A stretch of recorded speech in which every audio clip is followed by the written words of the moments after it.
right, I think we're good.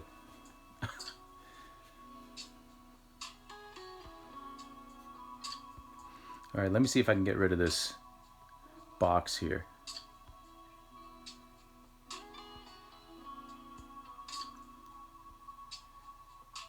Okay, there we go. Welcome everybody. We're here for another stream, and today we're going to be finishing this painting here. Probably gonna spend about an hour finishing up this painting, and then per request we're actually going to switch over and work on a charcoal drawing. It won't be from scratch because I've got one in the works, but they're asking for some tips and tricks with charcoal, so we'll move over to that. But to start, we should probably actually put some more paint on this palette here.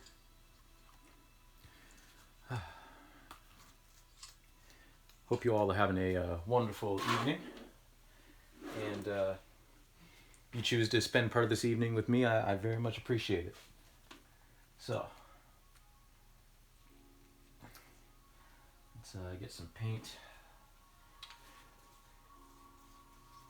and we'll grab a brush. Now, the last time we were together, we were working on some very, very fine details, i.e. the people who are on the ice that are going to be attempting to escape whatever cataclysm I'm going to abstract here. And I'll probably put some in the background as well. So I think we'll go right back to that, and to start we will zoom in so we can get a good, well, at least a better view of those people. So let's get started. And like I said last time, like, because these people are in the distance, primarily the color I'm using is black, but for some areas I'm mixing in a little bit of white, a little bit of red, just to give a tiny bit of variation, because even though they're way in the background, you're still going to see a few details here and there, right? So let's get started.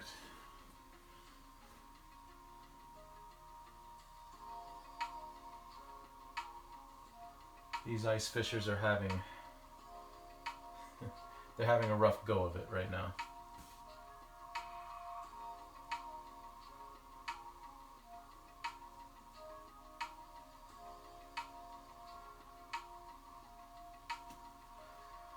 You know, sometimes I look at like the old paintings that the old masters did, and I wonder how in the world they were able to get the level of detail that they did.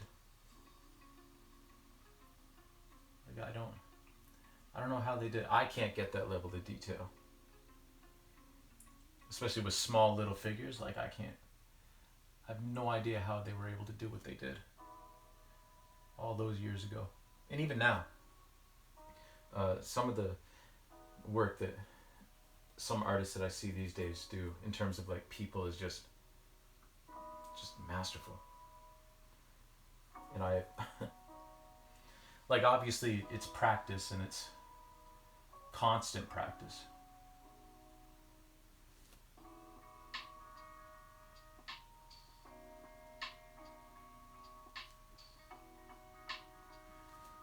There's one person right there.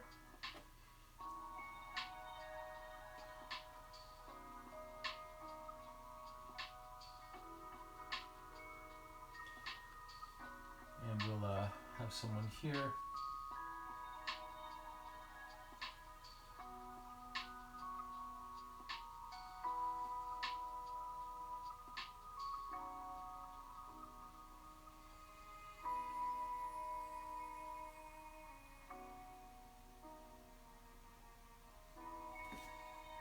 Trying to help them out.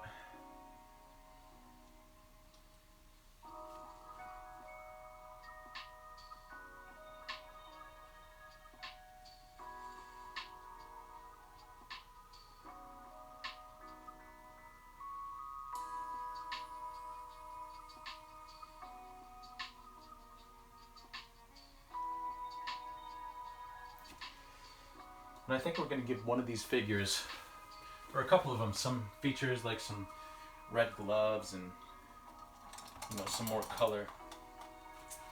So just need to clean off my brush and grab my rag that I threw over here for some reason.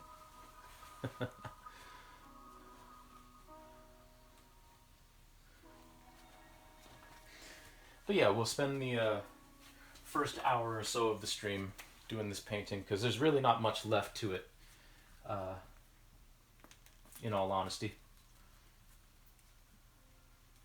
Really not all that much left to do.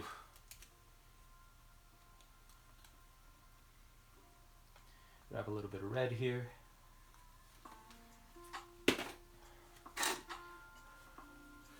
And get back down on my kneeling pillow. And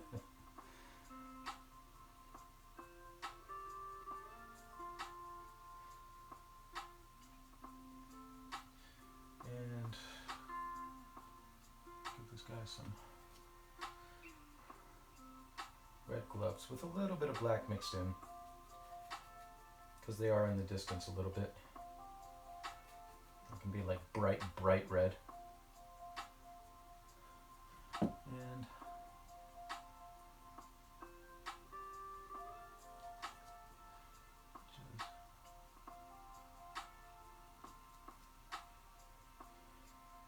there we go.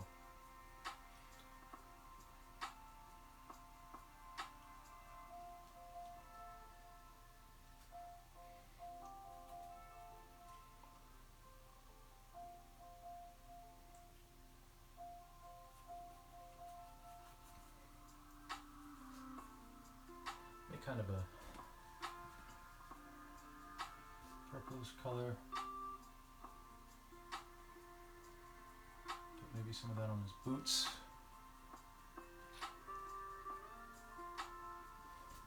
And we'll get a little bit more blue in there and make this guy's coat have some of that in there.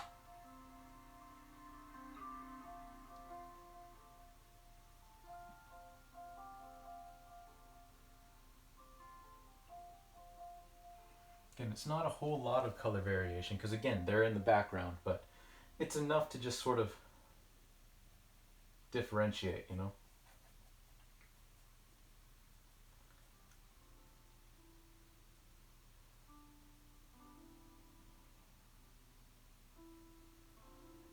Same with this dude here. We're gonna put just a little bit of a highlight on the stuff that he's wearing. And actually, while I have this green, I'm gonna zoom out here.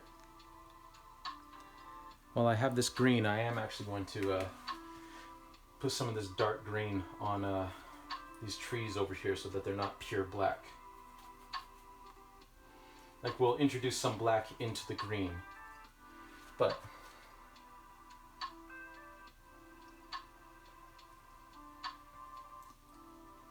just gonna throw some green in there.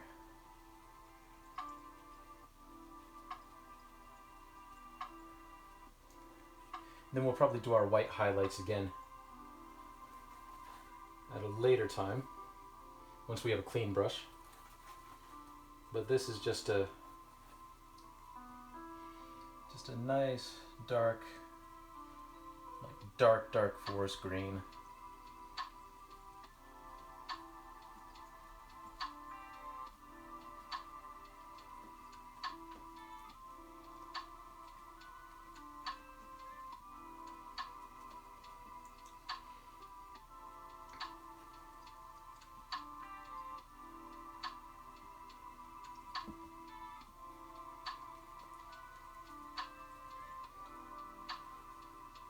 Just to kind of add a little bit of variation.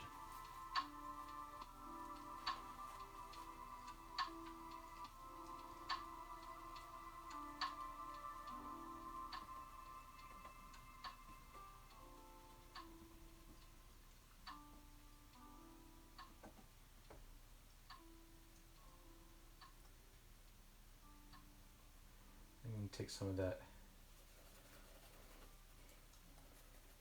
green, add some yellow to it, some black, and a little bit of red. And some more white to make a brown that we can now kind of place in here intermittently, so that you get the sense that it's the same terrain that's here in the foreground. Same type of terrain.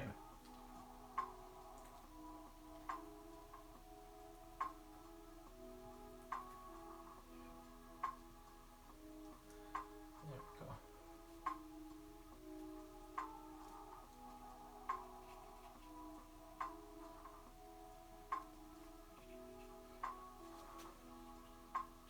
Cool. Again, it's more distant and it's more faded, so you're not going to get the same level of detail back there as you will up at the front here. So, also, I do want to just mention, if any of you, follow me or anything, yo, what's happening? What's happening, Jake? If you guys do follow me or anything like that, I do appreciate it. I turned the alerts on. I'm using Streamlabs, so hopefully the alerts show up this time, because they didn't in the first stream. So thank you to everybody who followed me from the first stream. But hopefully I actually get alerted this time. And if not, I do apologize. Starting either Thursday or maybe even maybe Sunday, depending on how busy the oh, the music is quiet. Okay, let me turn that up a bit.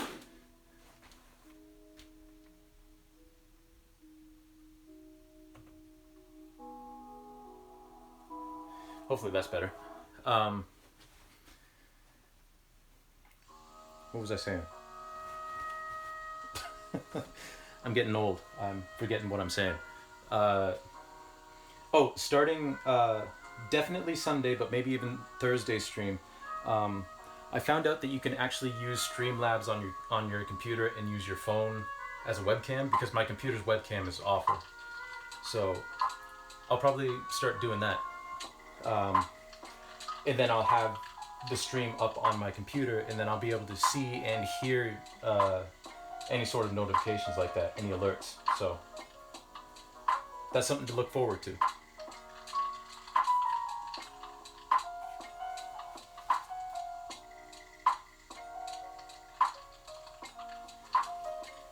Yeah, Jake, let me know if the music's better now.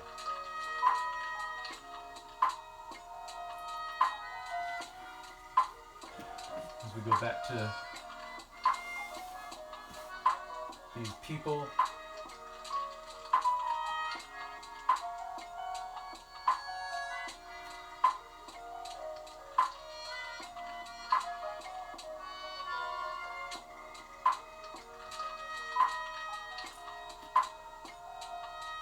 So I hope everybody, if you're Canadian, I hope you had a wonderful holiday yesterday. And if you're not, I hope you had a wonderful day.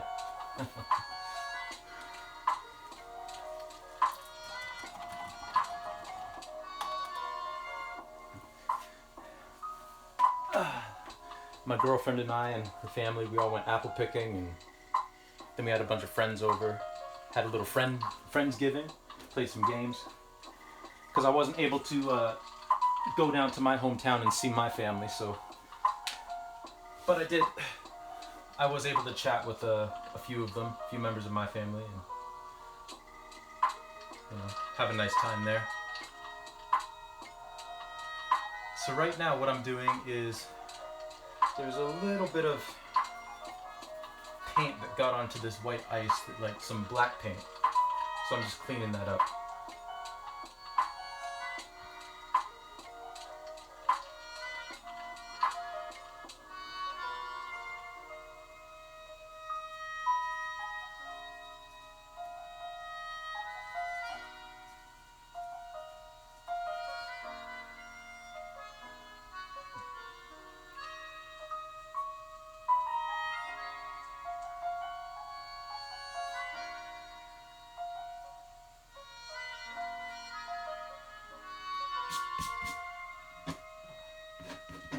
Sometimes you paint over something that you think is just a splotch of paint, and it turns out to be a turns out to be a speck of dust.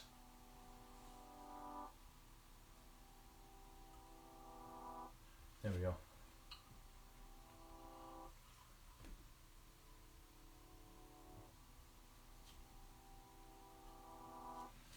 Okay. So I think that's good for these people. I'll bring you in here so you can see a little bit easier what's going on over there. So we got 4 people, 4 ice fishermen who are about to become the subject of some abstraction. But first, I'm going to do something that I mentioned I was going to do last time, which is put a little bit brighter white highlights on some of this grass here. So we're going to do that now.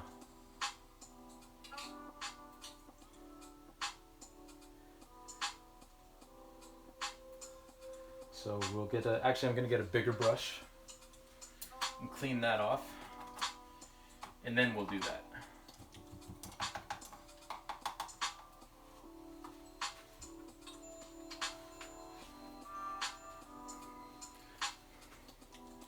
Jake, have you started streaming yet? I'm looking forward to watching tear up the Pokemon leagues.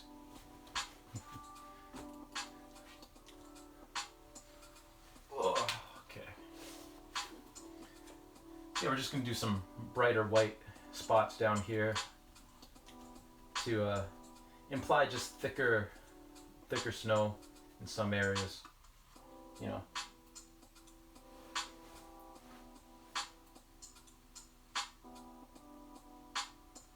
Ooh, the spooky cup. I like it. Well, that sounds good. That sounds good. I am looking forward to seeing that. Very much so.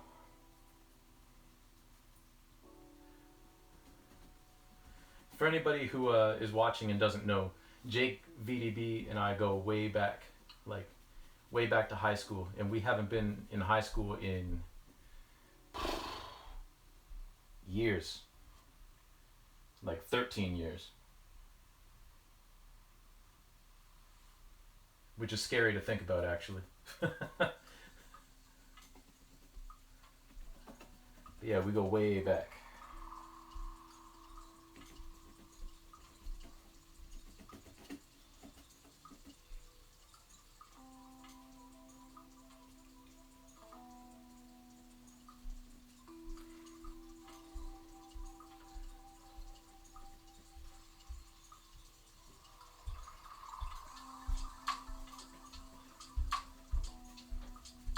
So we're just throwing in some thicker snow here. You know, any areas that look like they're a little bit washed out, I'm just cleaning up, you know.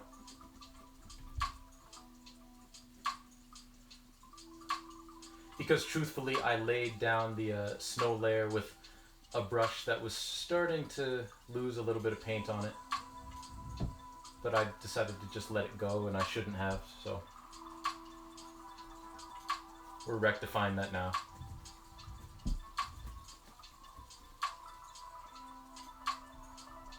Again, a lot of painting, it doesn't look like you're doing much at all as you're doing it, but then you look at the bigger picture after some time has passed, and you can definitely see where changes were made and the improvements that were made as a result of those changes.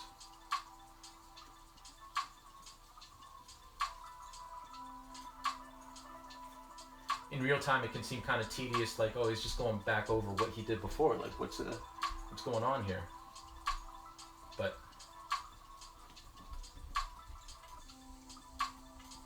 trust me, it's for a purpose. Everything serves a purpose.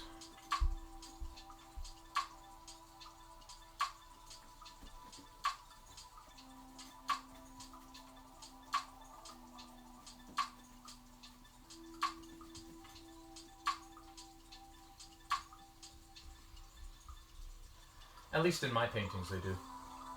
And sometimes that purpose is I think that would look cool, so I'm gonna do it. That's literally all the purpose you need.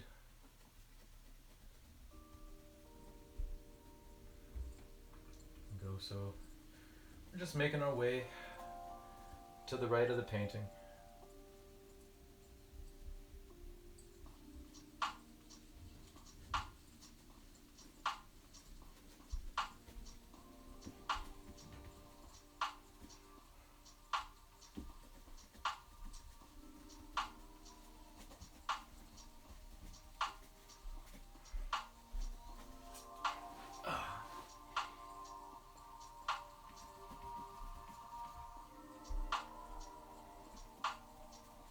I hope y'all, whether you were in school or just doing work or you were just at home, I hope you had a good day today, an enjoyable day.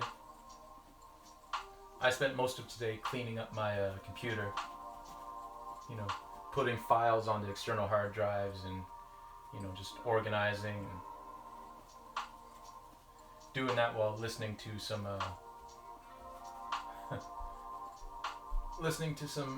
100% Breath of the Wild Let's Plays, or Let's Plays, speedruns I should say.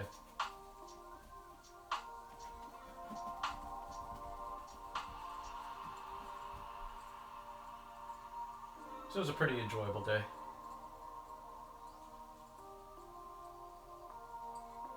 Okay, I think that'll do it for this snow here. Has a little bit more depth to it, which is what I was going for. And now I'm going to add just a little bit more snow to these trees. Not a whole lot, but enough to give the sense that, you know, they had some snowfall on them as well.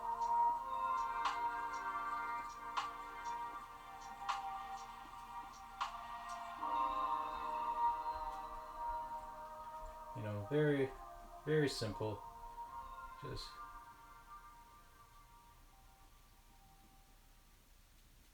picking where some snow might have fallen on these leaves and going from there.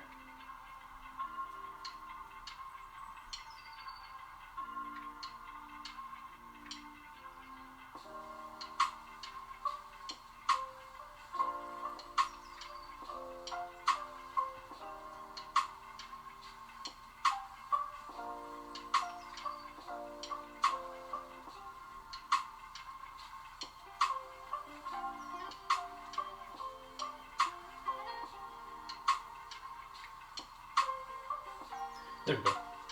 Okay, so with that done, I think it's time to bring out the old palette knife and do some abstract work.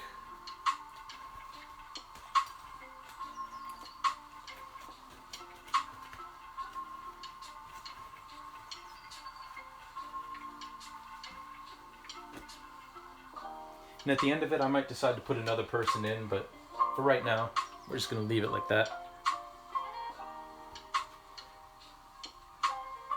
Alright. So I think what we're going to start with, like I said, there's some elements back here like this dock and the shed that's in the trees and the lighthouse here that I don't want to touch, so the abstraction is going to come up through here, I think. So to start, actually, before I use the palette knife, I want to get out one of my tiny brushes and start off by just kind of mapping out what I want to happen in the area. Like, most of this is going to get covered up, but it's just sort of giving a little roadmap to what it is that I want to do.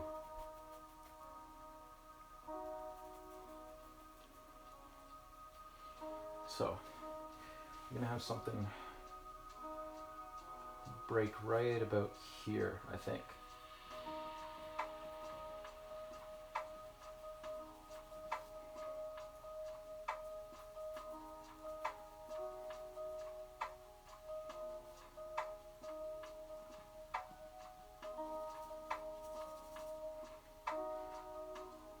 get some more white in there. Because again, we're just kind of just making a blueprint.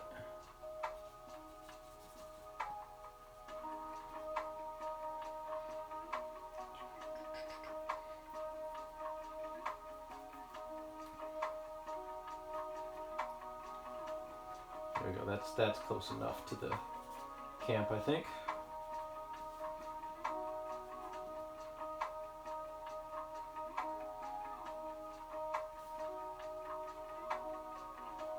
We'll have something a little darker in the middle here.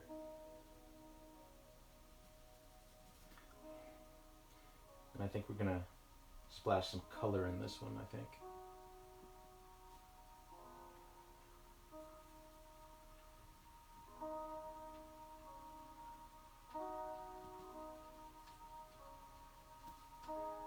So that looks about right in terms of where I want things. Now we can start with the palette knife.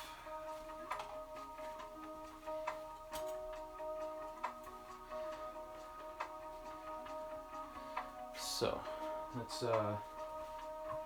and again, these trees are going to get covered up, but there are more trees back here to give a semblance of like just the scale, so that's okay. I'm willing to I'm willing to sacrifice these trees here.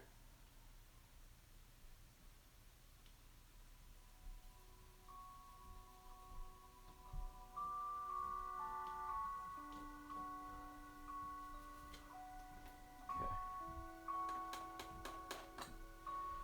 So got some black. Got some white coming up.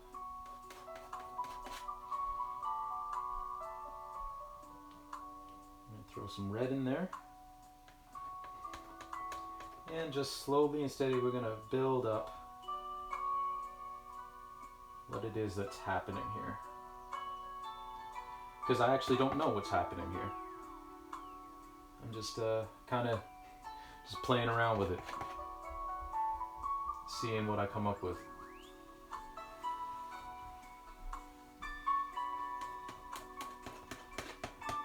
Out of all the recent paintings I've done on the live streams, this is probably going to have the least in terms of volume of the painting.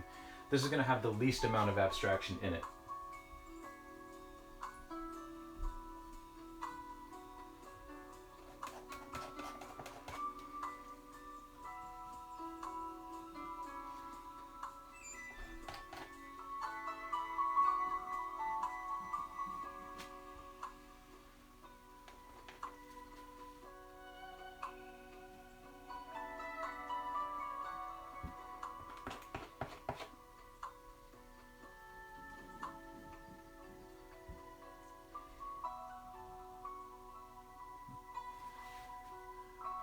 Thank you, Jake. You have a good night as well. Thanks for tuning in. And I'll look forward to, I mean, I'm sure you'll let me know when things are going, but I'm looking forward to your streams kicking off. So, have a good night, man.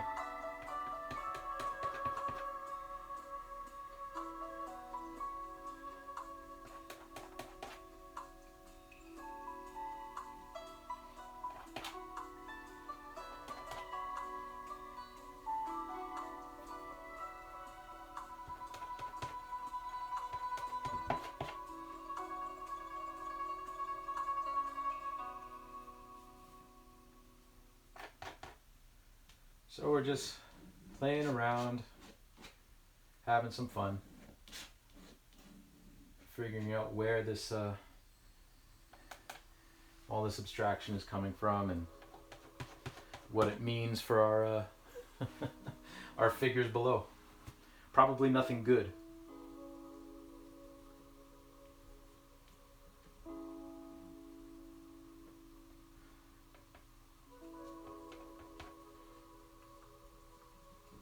If I had to guess.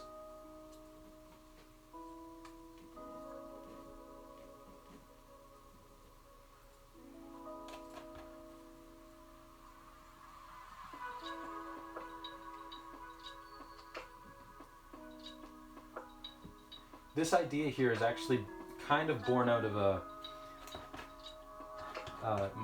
My girlfriend and I were walking near our house, and there's a bay near our house, and we saw ice fishermen out there, and we were kind of like, you know, just looking out at them, and it seemed so peaceful and serene. And the thought just crossed my mind, like, what what if something just came up out of the ice, you know, just out of nowhere? Like, I wonder what they'd do. There's nothing they could do. There's really nothing they could possibly do. They would just be at the mercy of whatever that thing is. And that's sort of what gave me the idea for what we're doing right now. Of course, we're not actually seeing, because of the abstraction, we're not seeing what it is that's coming up out of the ice. But something is, and it's not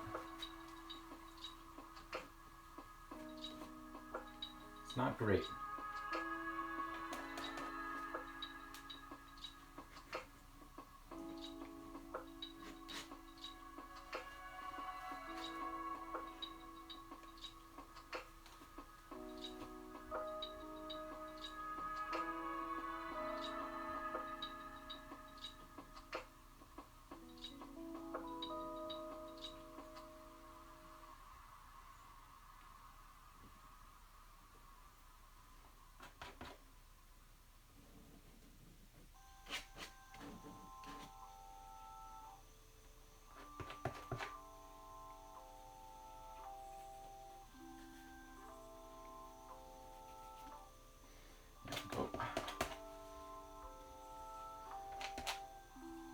So in case anybody new has joined, we're going to spend the first hour of this stream working on this painting, finishing it up.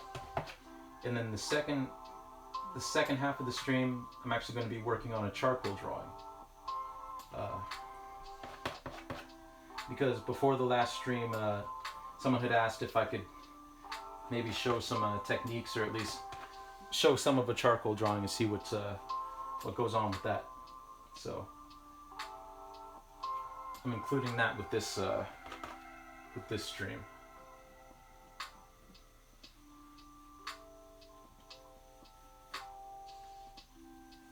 There we go. That's a good amount of paint.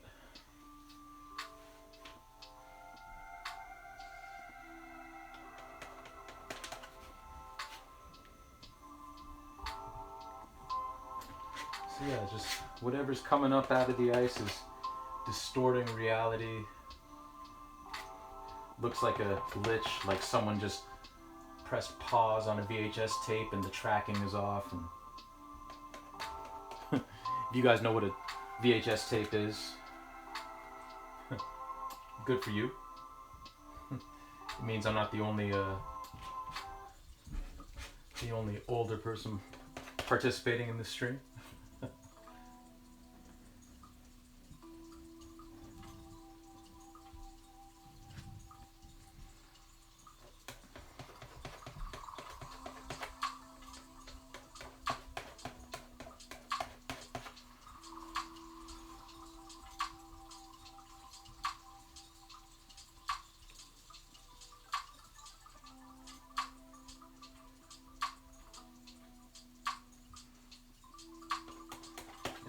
We're going to have this almost reach to the top of the canvas, but not quite all the way.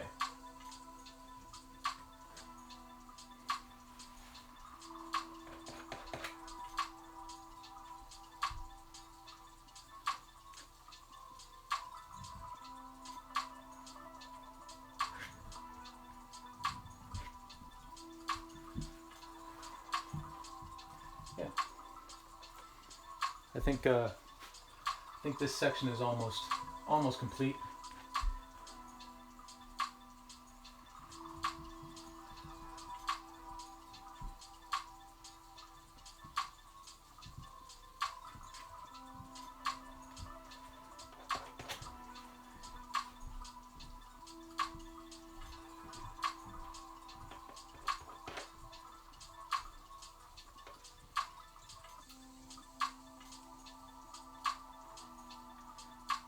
And again, I appreciate it if you're joining in the stream.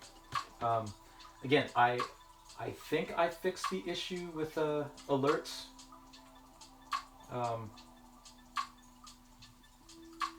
I'm using the OBS app, or not the OBS app. I'm using the Streamlabs app. So hopefully I resolved that issue, and if not, I'm sorry if I miss anybody who decides to follow me. I do appreciate it, and I'm planning on fixing that whole issue by Sunday's stream at the latest, because I'm going to use a different streaming setup than what I've been doing.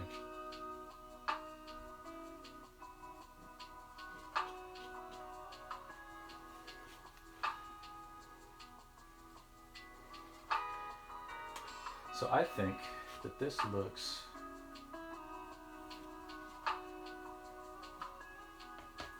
pretty good.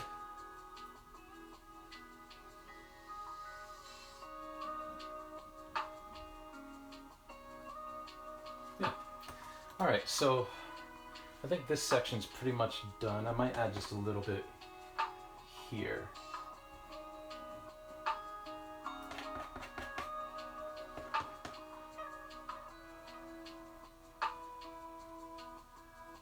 Yeah.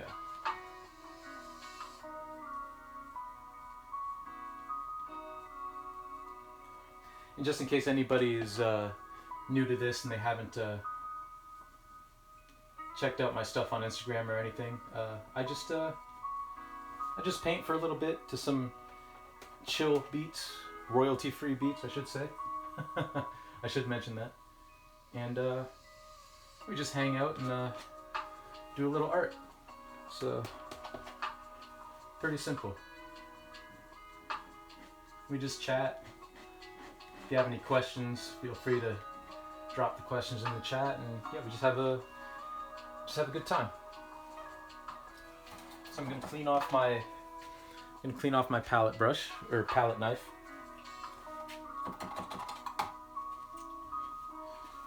There we go.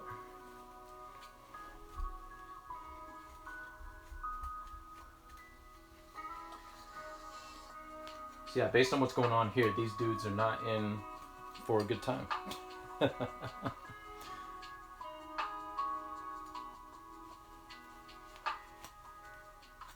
Okay, so like I said before, this piece isn't going to be as abstracted as some of my other ones, where I kind of abstract all over the place, where reality is breaking down all over the place.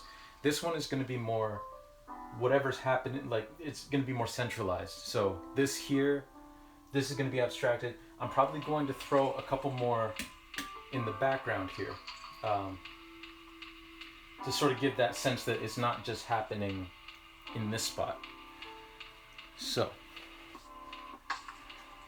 I think I'm gonna do one here where there's this white space where nothing's really happening, and these other two are gonna be in the distance. So we'll do one here. Actually, we'll do two here. We'll do like a couple in this area to make it very evident that whatever's happening is not just centralized to this spot.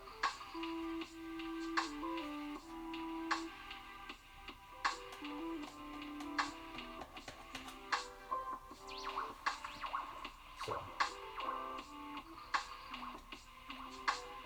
this one, because it's obviously more in the background, instead of using the entire edge of the palette knife like here, I'm probably going to keep it just to the tip of the palette knife. And I'm going to start out actually by kind of marking out the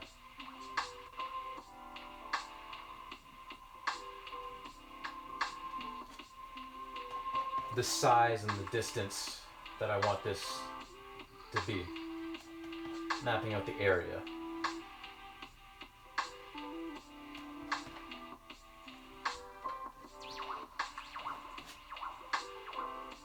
So I think that's a good starting point.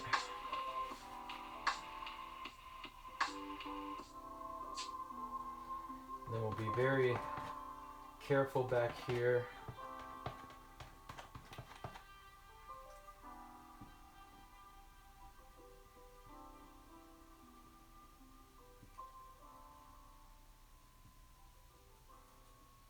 We'll start coming up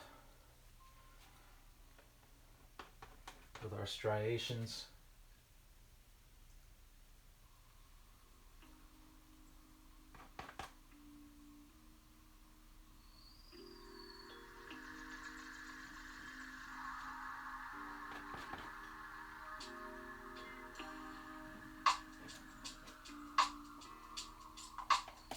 Like so.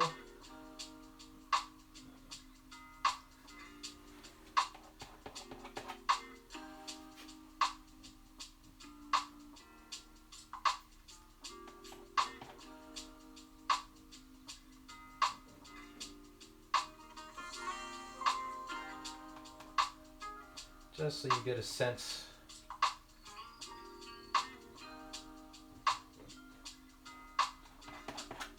of the scale and massiveness of whatever this is that's going on. Add a little bit more red in there.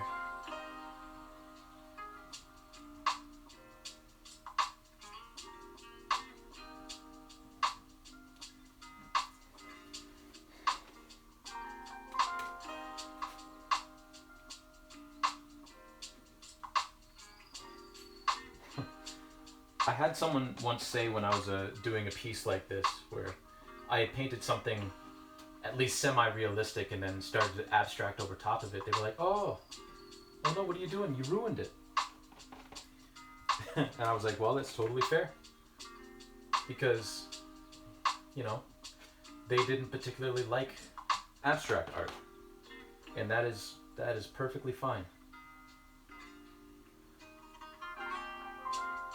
I'm a fan of abstract art. Some of it can be a little too beyond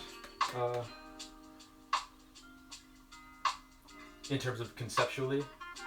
Like just the concept doesn't match up with what's actually put on the canvas, but in general I do quite enjoy abstract art. And I do like pieces that kind of blend realism with abstract. Because there's an old school of thought that, you know, with abstract art, like you can only abstract from real life. You can only abstract from the things that you see and that you know. You can't abstract from nothing. Which I suppose is true.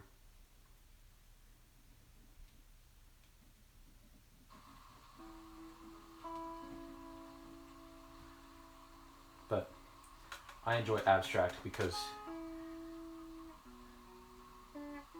it's like a little mystery.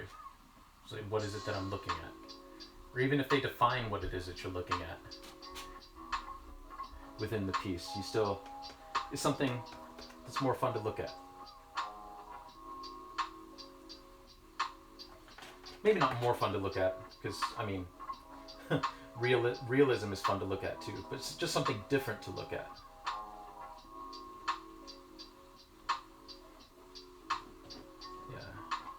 Okay, I think that's good. Then I think I'll put one right here as well. So again, just like before, we just kind of pick our spot, and we go in, and we just start.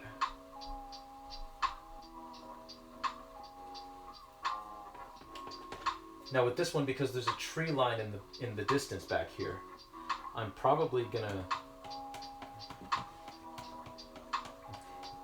go back over the tree line with a brush, just to sort of redefine it once we're done doing this part. Because I do still want that definition in there.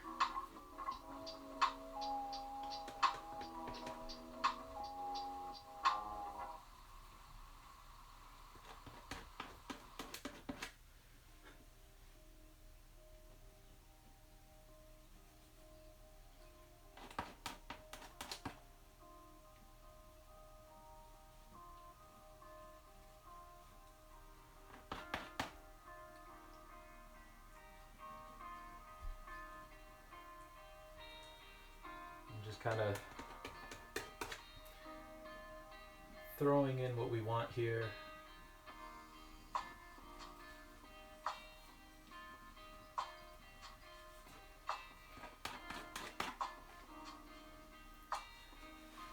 Just like so.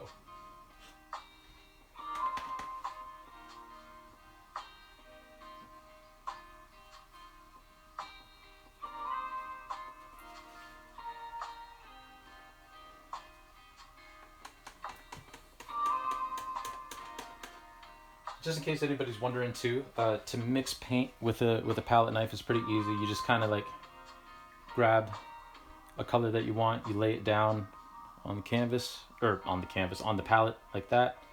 Then you grab the other color you want, maybe some black here, and kind of lay it down, and then you just mix.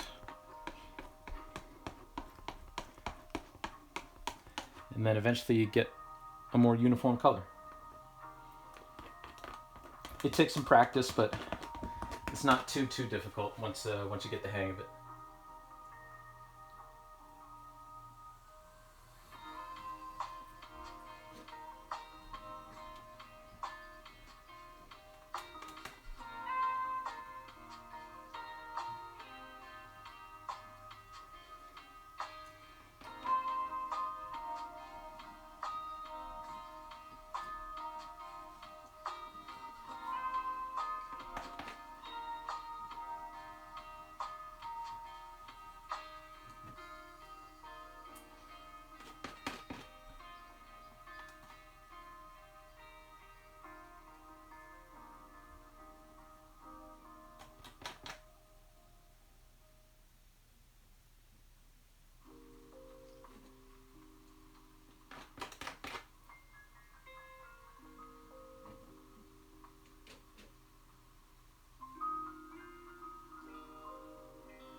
All the details in here, just really get a sense of whatever's jutting out of the ground back here.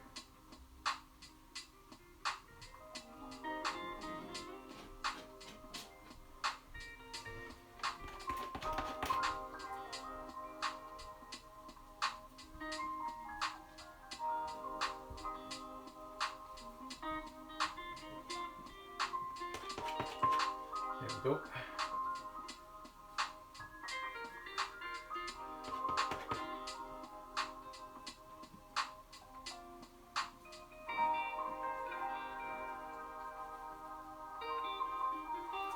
And I think this is almost done. Just get a few more spots in here.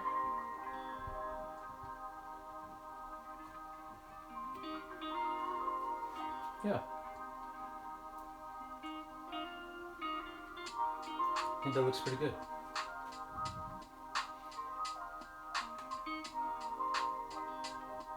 Yeah. All right. So now let me grab my rag to clean off the palette knife.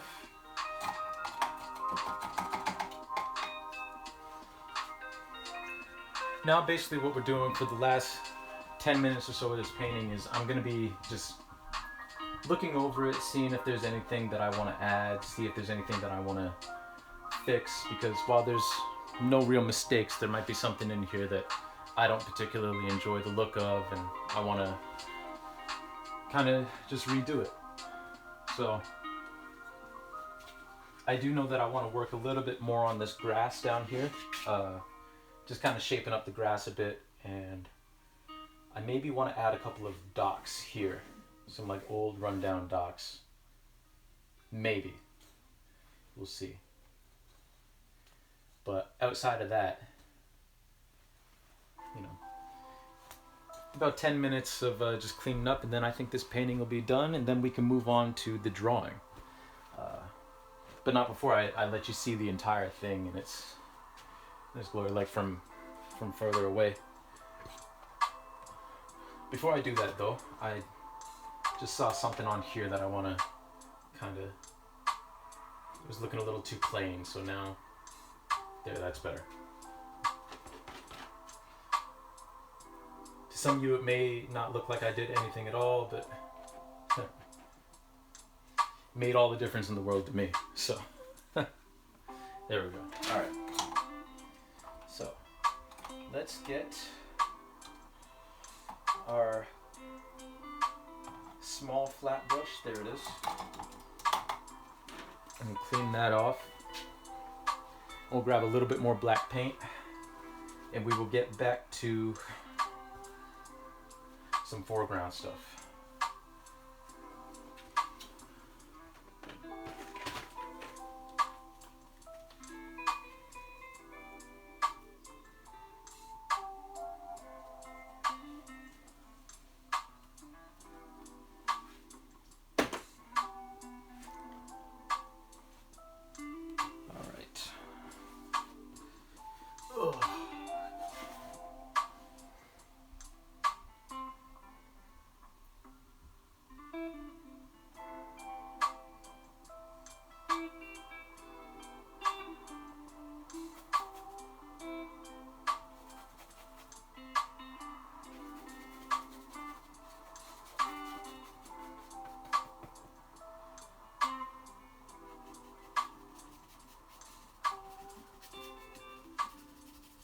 What I'm doing now is kind of going over some parts of the grass where I feel there's a little too much color variance for either the area of the grass or just I feel it's a little too colorful, because this is supposed to be a little bit more of a muted scene, right? Because it's winter time and, you know,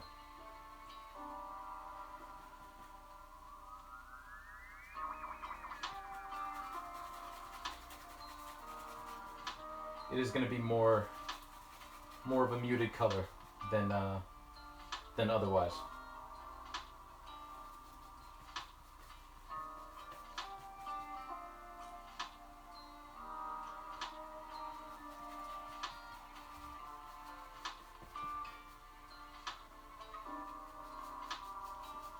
And just going in and just kind of fixing that up a bit. Again, if you're painting and that's the look that you want, I mean, by all means, you don't have to do this step at all. It's just something that I want to do for this particular painting, to make things look more muted, more grayed out than they were previously.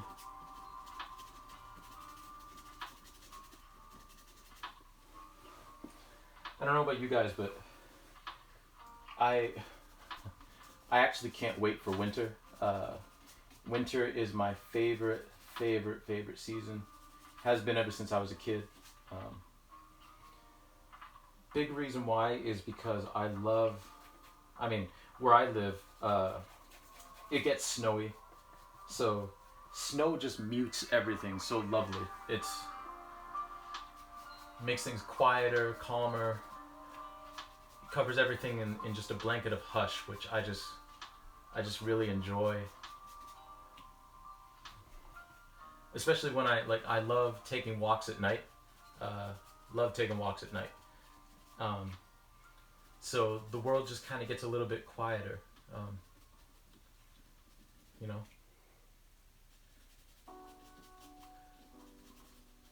And I mean, as a kid, like, of course, like, even now, like, I do love the holiday season, but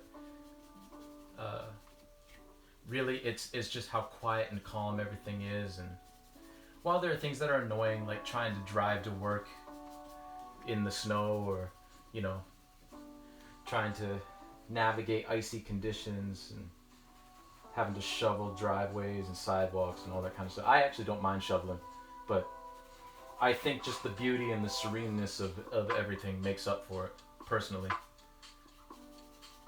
And on top of that too, I have seasonal allergies. So winter means I get a break from my allergies for a little bit, which is always extremely welcome. Very much so. So I do quite look forward to that as well.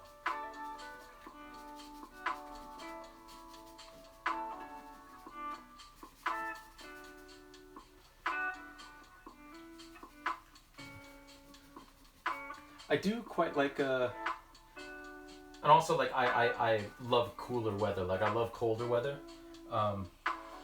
because I tend to run hot, so hot humid weather, and also like I'm asthmatic, so humid weather doesn't do me a whole lot of favors. And it gets very humid where I live during the winter or during the summer, but in the winter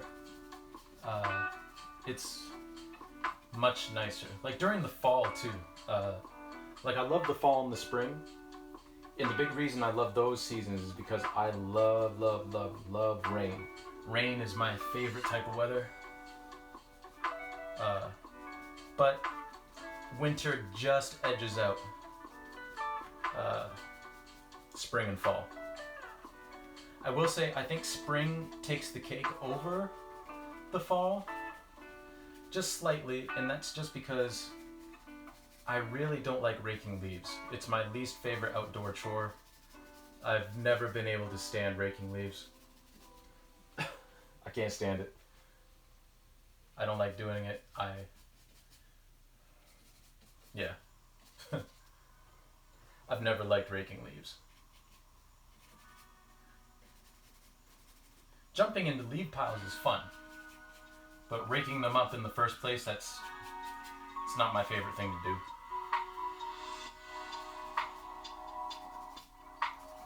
Okay. So I think that muted that a little bit, and now I'm just gonna do these docks very, very quickly. It's like the last thing we have to do.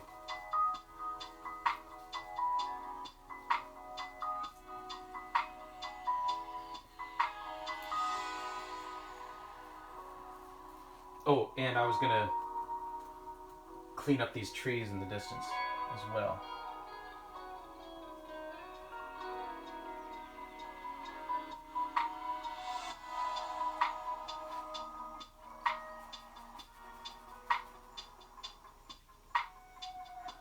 There we go.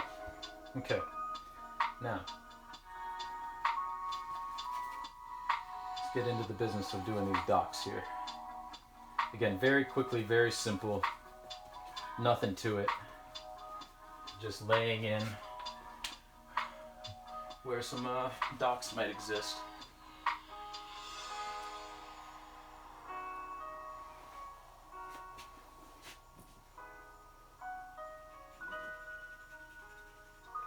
So we'll have one there,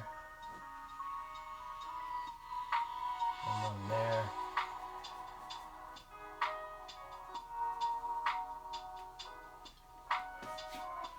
And we'll just put some very, very small posts.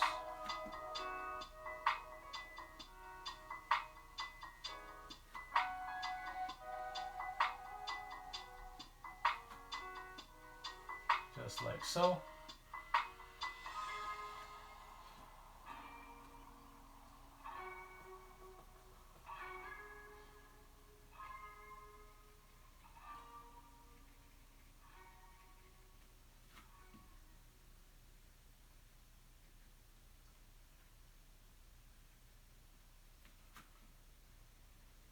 And very small details that you're really going to have to get up close to see, but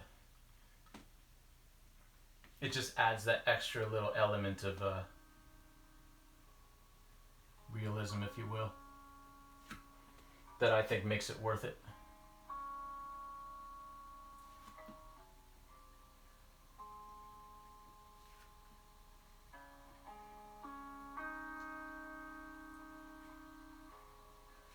There we go. All right. And if you'll bear with me for a second, I just have to go grab the Sharpie that I used to actually sign this, because this piece is done. So I will be right back. Just have to come over here and grab my marker.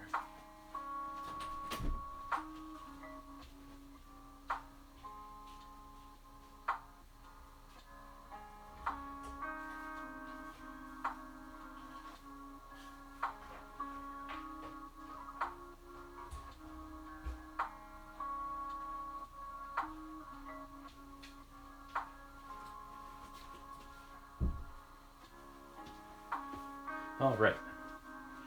Now, where am I going to sign this?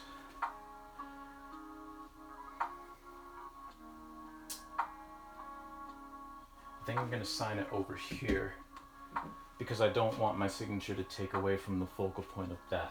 So, when I was in university, I had a professor actually tell me to always sign your work on the back so that it doesn't ruin the integrity of the piece, which I've now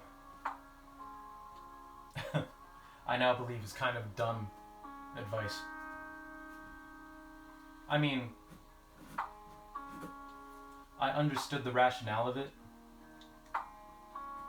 and I still kind of understand the rationale of it, but all in all, it's a signature.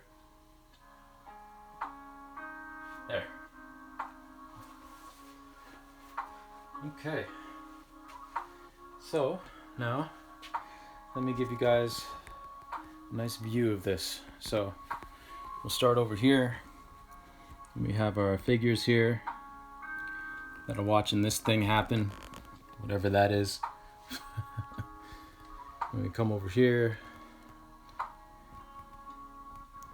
We've got our group of trees over here. And got that one right there. And then we zoom out completely.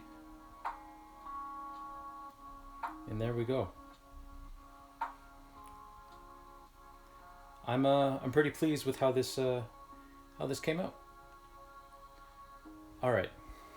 So now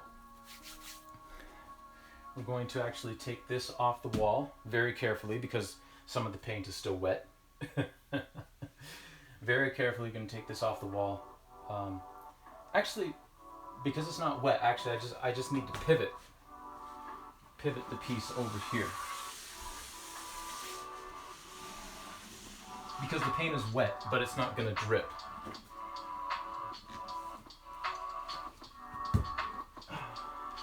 And now I'm going to grab my charcoal drawing and we're going to pin it up here, and then we'll get started on that for the last hour or so of the stream.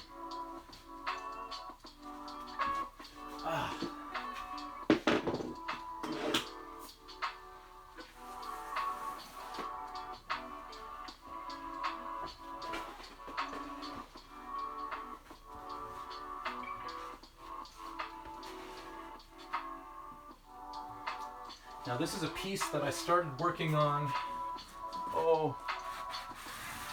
yeah, let's hang it here. I started working on this piece probably, I don't know, 2 years ago? Yeah, something like 2 years ago. And then I just never really saw a conclusion to it. You know, I never really figured out what it is that I could do with it to make it work. So I kind of just left it alone. And then just recently I got some ideas of what I could do with it in conjunction with the work that we had that we've been working on with the abstraction. So I think I'm rejuvenated with this particular drawing.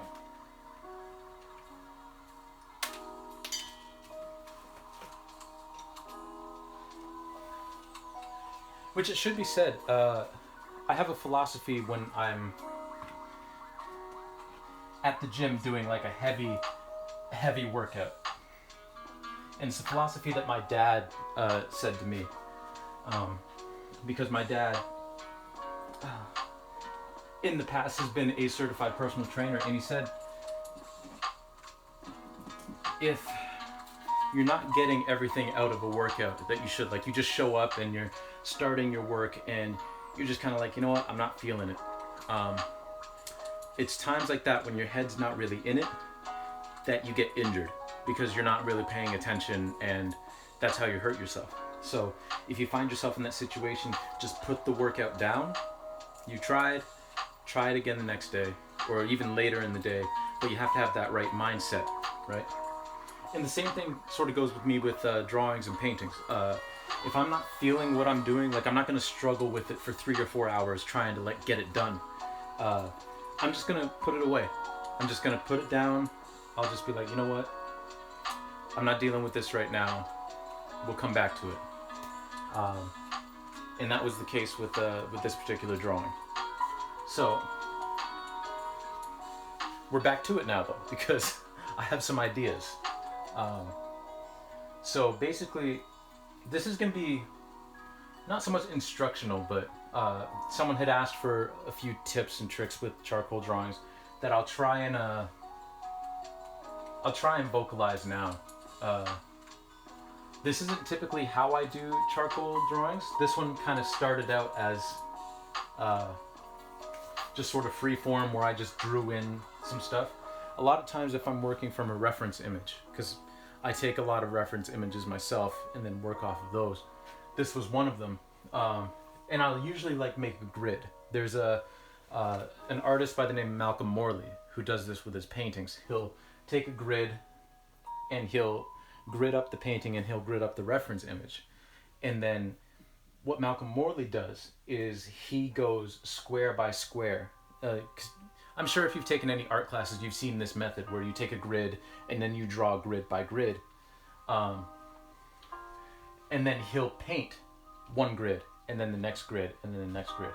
With drawing, what I do is I take the grid and then I draw the whole thing in pencil, and then I just start somewhere and then just go from there. I don't do it painstakingly grid by grid by grid by grid. I just kind of like pick a spot and then sort of branch out from there. This particular drawing, I didn't do a grid because it was a very loose reference image. I just kind of wanted to get the basic shapes of the buildings and all that. So that's what I did. And then from that, I started kind of filling everything in. You can see the details here with the antenna, with the pencil. Like it's not very, very detailed at all. Like it's just kind of, I just kind of blocked it in, right? And then using the reference image, coming back and doing that. So what I'm going to do now is I'm going to try my best to quickly find this reference image.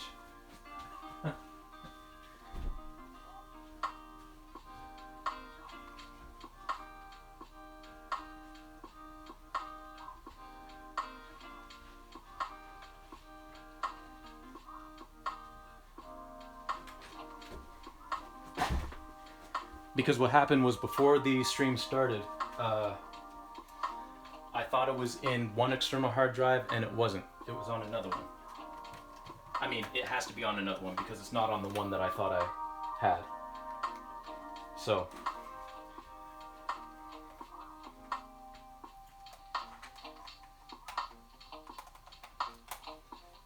and one good tip too with charcoal drawings is, especially if you're going to work on a wall like this, I typically don't. I typically work on a table, but I don't have a table set up right now. But on the wall, what's going to happen is, especially when you start doing heavy work like this entire block here, you're going to get a lot of charcoal dust on the floor. So if you want to lay down like a blanket or some plastic, like that would work. If you're working in a studio, it doesn't matter so much. But just be cognizant that if you're doing that, you're going to get a lot of charcoal dust on the floor and you're going to have to clean it up. And if you take a wet rag and start wiping up charcoal, it likes to smear. So keep that in mind. One tool that I found very nice for, because you're going to get a lot of excess charcoal, especially if you're working on a flatter surface, it's going to build up on the painting. Getting like an air duster of some point and then just spraying the charcoal off. Really, I find it works really well. All right. So enjoy the music for a second while I look for this image. It shouldn't take too long at all. Because in this particular external hard drive, I know what folder it's in.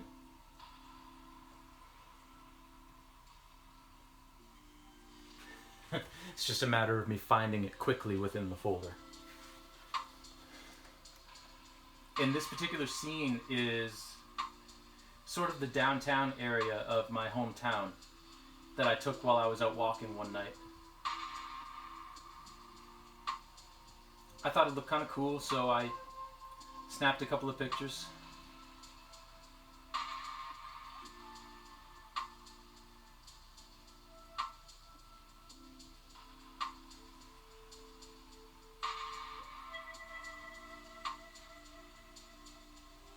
Alright. Also, there's no one saying that you have to use reference images when you're drawing or painting. I just find that it makes my life a little easier when I use them. There they are. Okay.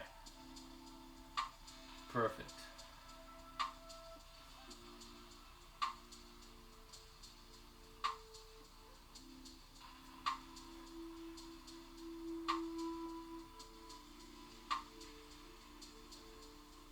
Alright.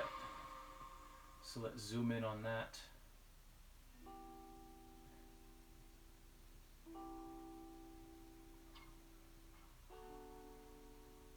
Okay. So, I typically use two types of charcoal when I'm doing a charcoal drawing. I use, come on, where's a good one? I need some new ones actually. It's a charcoal pencil. I really like these. This is a, what is this, a General? I think this is, yeah, the General's charcoal brand, which I like. And then I actually have the charcoal sticks as well. Again, this is a small piece, but you can see that, just a little charcoal stick. And what I tend to do is, if there's a straight edge, I'll do the edge with the charcoal pencil, and then I'll go in and blend in with the charcoal stick. And I find that works really well. So I'll show you what that looks like. Also, another thing that you want to try to do is, because charcoal smears, you're going to get it all over your hands. This is actually harder to get off your hands than acrylic paint is, surprisingly. So what you want to do is you want to get a piece of newspaper, a magazine page, just white paper, scrap paper, doesn't matter. And you want to put that under the hand that you're drawing with. And that'll make your life a lot easier, because you won't be smearing charcoal all over the place with your hands, because you're going to lose track of it. So just lay that down. And we just go on this edge like so. Also, if you can find a really good sharpener to sharpen charcoal pencils with, hold on to that sharpener with your life. Like, just don't let anyone touch it. Because it's very hard to find sharpeners that sharpen charcoal pencils without breaking them. Even the ones that come in the packs, like the sharpeners that come in the packs for the charcoal pencils, even those ones aren't always great. So I'm just going to sharpen that a bit.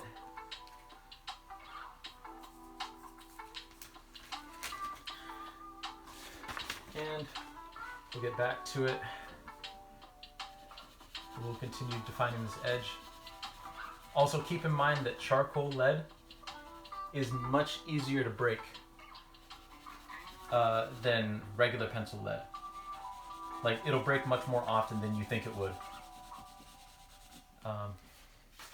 Also, with charcoal, you want to be cognizant of the fact that it's black. The harder you press, the harder it is going to be to lighten that area up. Because you can use a white eraser, just a standard white eraser, and you can erase away areas and make them a little brighter. You can also use white charcoal pencils, which is what I use to sign one of the paintings that I finished in another stream over on Instagram. But it is going to be much harder to lighten up areas that you've accidentally made too dark. So just keep that in mind. That it is much harder to lighten up a charcoal drawing than it is to darken it, basically. So we just keep going. And get an outline here.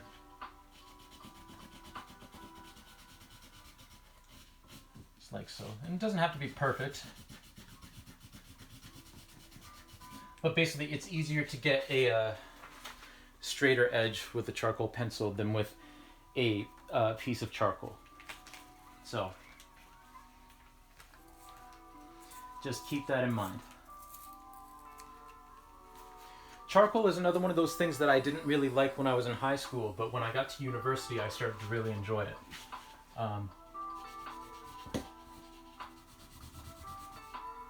I thought it was too messy, a lot like paint, when I was in high school.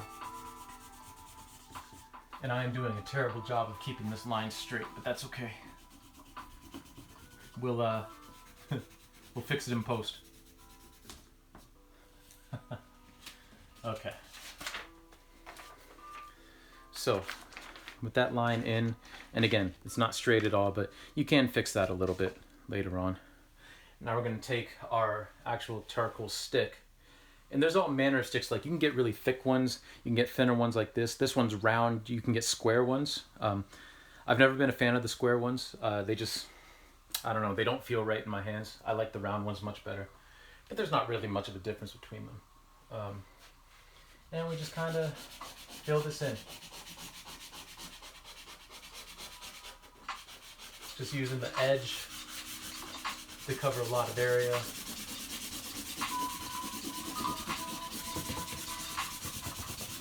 Just like so.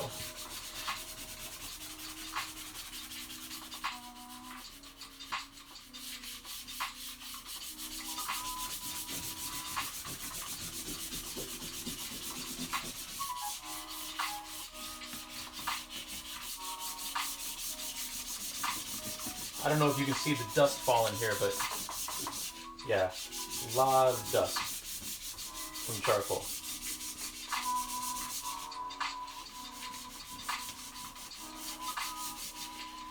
Oop.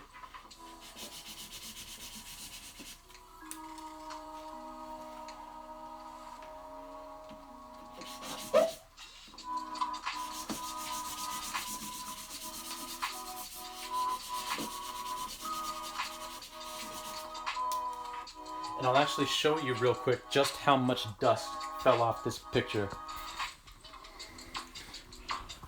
by taking a look at my baseboard here.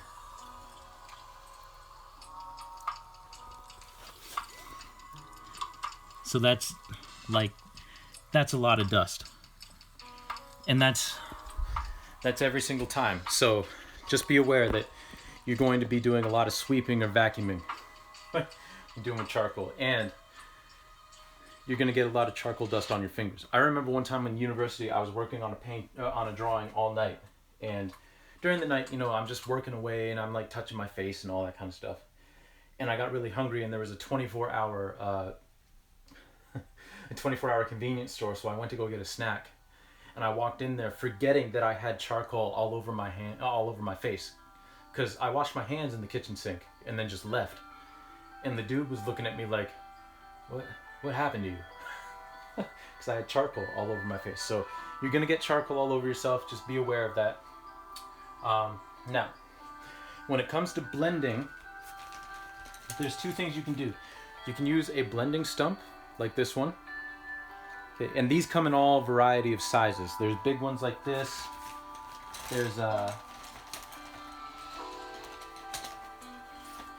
There are smaller ones.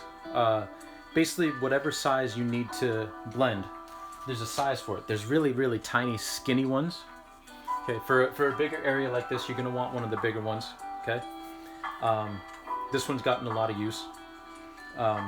So you can use a blending stump. Did I say there were two methods? There are three main methods that I've seen. So you can use that. You can use a piece of Kleenex or a piece of toilet paper or just any sort of like light paper, and you can blend that way by just rubbing it over. And then I also know a couple of artists that do this where they use their fingers. And you'll see warnings against that because using your fingers transfers your natural like skin oil onto the paper, and that can yellow it over time. Maybe so, but there's an artist that I know, Oleg Lysenko, who does nothing but blending with his fingers, and that's his thing. And his painting, his drawings turn out amazing. You should check him out. Oleg Lysenko.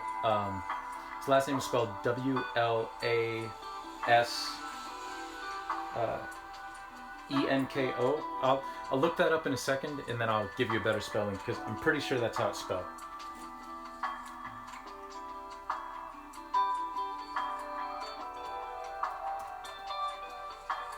Yeah, so his first name is Olex, O-L-E-X, and then Lysenko, W-L-A-S-E-N-K-O.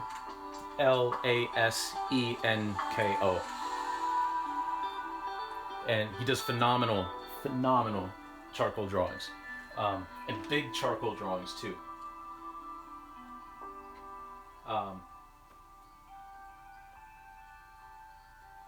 But yeah, he uses only his fingers to blend, and he's been doing it for years, and works for him. I do it sometimes too. So basically just find the method that you like.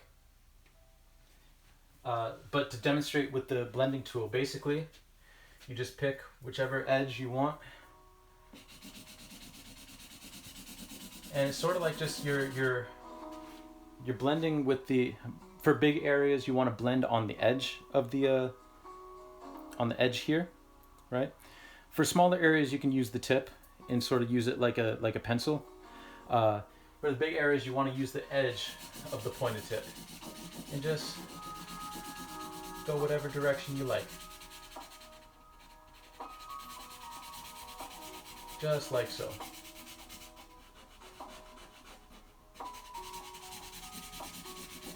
And that's going to blend this in very nicely.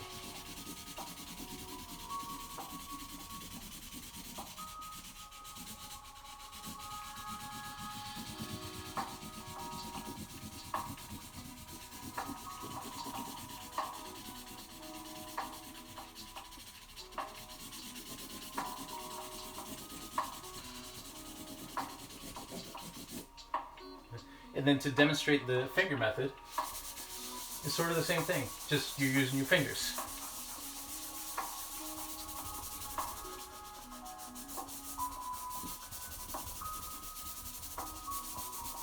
This sometimes goes a little faster, actually.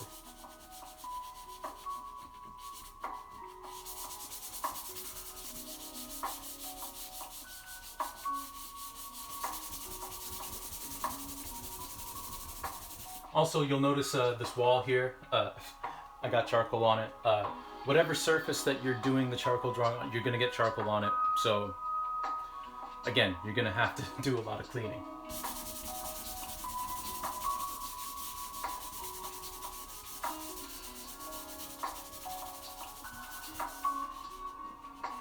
The one thing I will say is it is much easier to get, I find, to get an even tone with large areas like this using my fingers than with the actual charcoal stump. But your mileage may vary. And sometimes what I'll do is, like if I'm working on a wall and not enough of the charcoal dust, because charcoal dust also makes this very easy to blend. If there's not enough charcoal dust on the picture, which there isn't because it all fell on the floor, I'll just take another piece of charcoal and I will actually like rub it on my fingers a bit. Or I'll, draw on here just so that there's more dust, and then fill it in that way.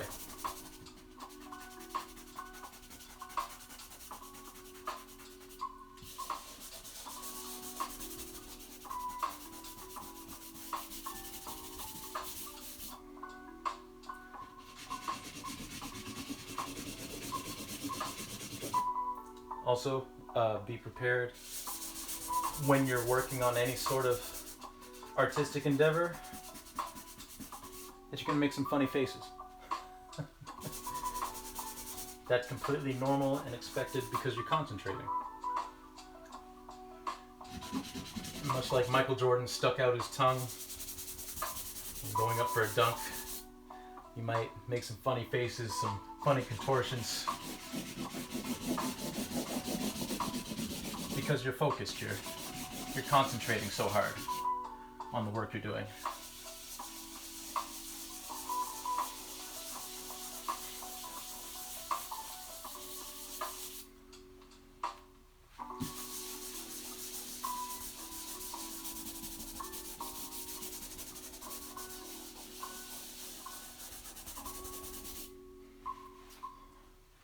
Yeah.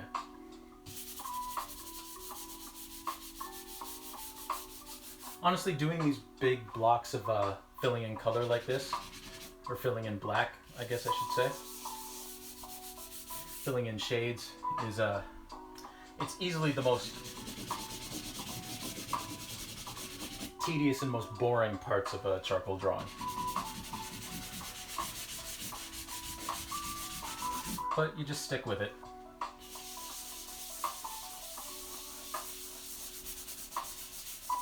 I also find that charcoal is actually a pretty economical drawing tool because a little bit of it goes such a long way. And this box of charcoal that I've had, like, I still have a fair amount left in this box, and I've had this for like 3 or 4 years now. Now, obviously, if you do more charcoal drawings, you'll get more, but I've probably gone through more charcoal pencils than I've gone through sticks of charcoal.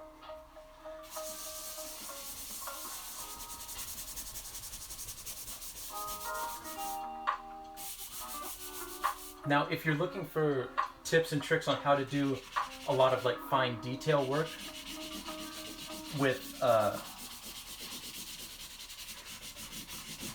charcoal sticks, there are a lot of artists that are great at doing that. I am not one of them. All of my fine detail work I achieve with charcoal pencils. So if you really want to figure out how to do fine detailed charcoal work with a charcoal stick, you're probably not going to get it on this channel because I can't do it. Well, I won't say that I can't do it. It's that I have a lot more practice using charcoal pencils.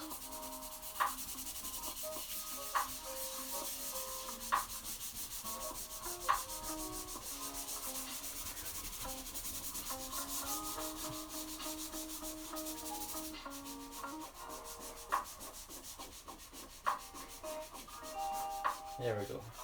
We're almost done this section. We're almost there.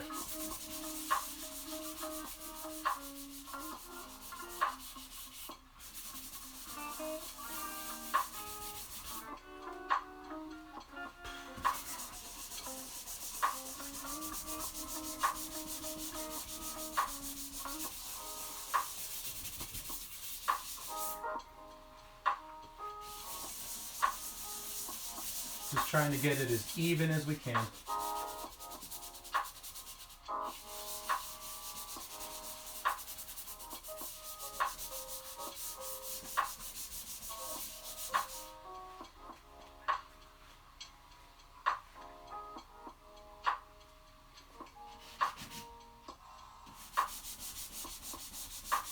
Now, you'll notice on this side of the paper, I went right to the edge with the charcoal. And on this side, I left a little bit of room. And the reason I did that over here is because where I pinned this up to the wall, I'm probably going to trim that part of the drawing off because of the pinholes. You don't have to do that, obviously, but I might. So that's why I left a little bit more room. So this drawing is going to be a little bit smaller when all is said and done because I'm going to trim those off. Yeah. So, what's next?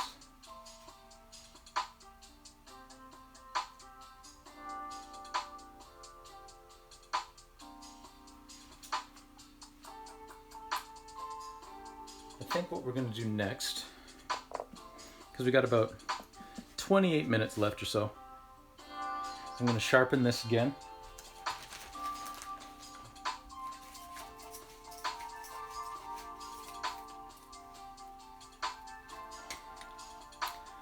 And we're going to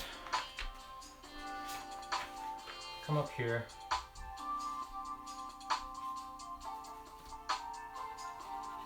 And we're just going to work on some of the fine detail on this building.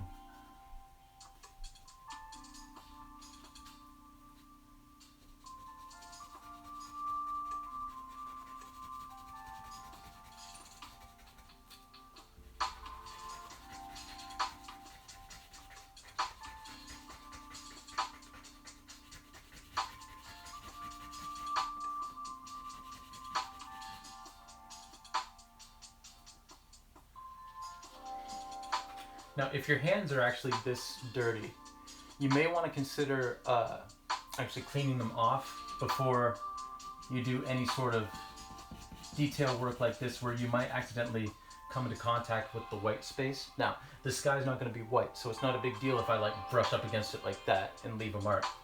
But if you do want some white space, it's a good idea to go and wash your hands to get any excess charcoal off in between, because you are going to end up touching the paper.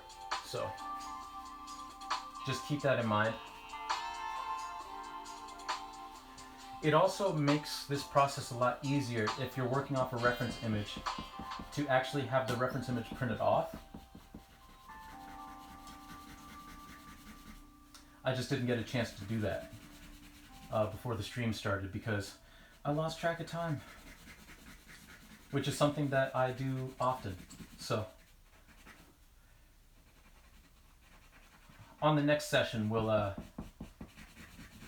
actually have the image printed off, and I can show you my process with working off of an image like that. So we're just gonna blend that in, because what we're doing here is we're blending the background charcoal, like the charcoal stick, with the charcoal pencil, because they are slightly different colors. This charcoal pencil is sort of like you have like a really dark black, and then you have a more muted black, right? Like almost like a black gray, right? The charcoal pencil, in and of itself, like if you just use a charcoal pencil, it will look black when you put it on paper. But this this charcoal stick, this particular brand of charcoal stick, is even darker than the charcoal pencil. So you would be able to see the line where you were drawing with the charcoal pencil, and then there would be a line of delineation between the two, because the charcoal pencil would be lighter than that, and you don't really, unless you want that kind of a line there. I don't. So I just go and blend real quick with my pencil, with my finger, or you can blend with the blending stump or a piece of Kleenex or something. But you want to just keep that in mind as well, you know. So now I think I'm actually going to work on this antenna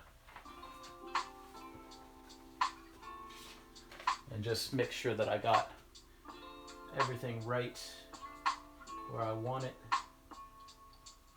and I do.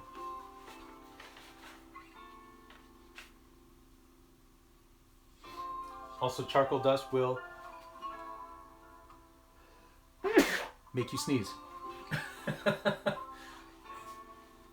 It's actually not a bad idea. I've seen people do this. I don't tend to, but It's probably not a bad idea when you're working on charcoal drawing to actually wear a mask or something. But it will make you sneeze, so just be aware of that.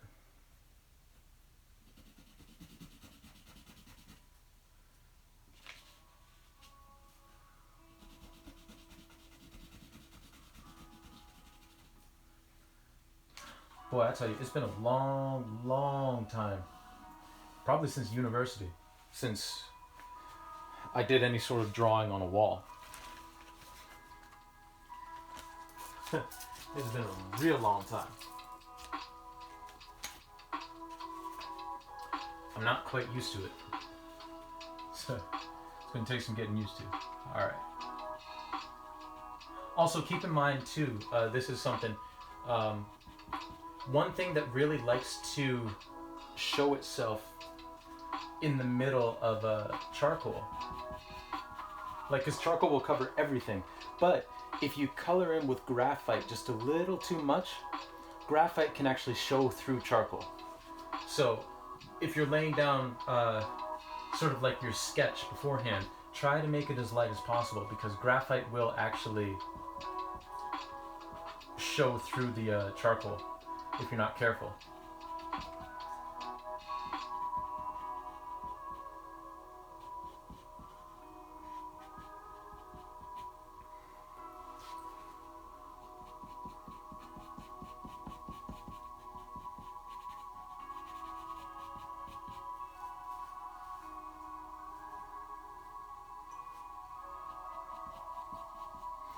I want to make sure my head's not blocking anything.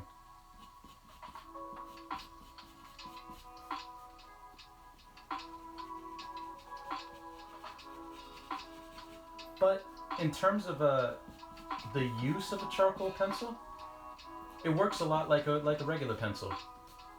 You know, it's not very different at all, actually. Pretty simple to use.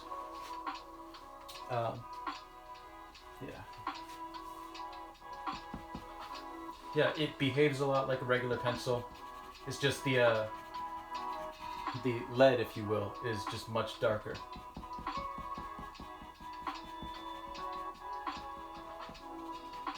Than your standard pencil, even like the really dark pencils.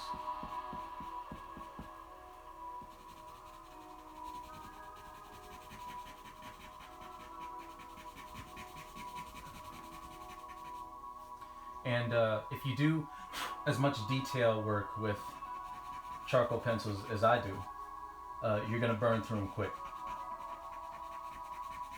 So if you can, try and buy them in bulk.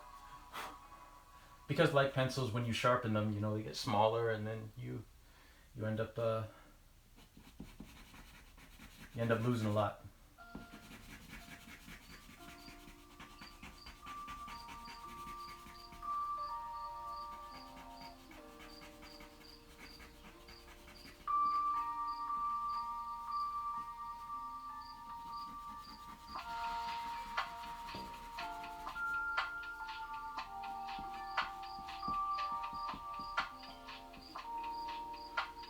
Okay.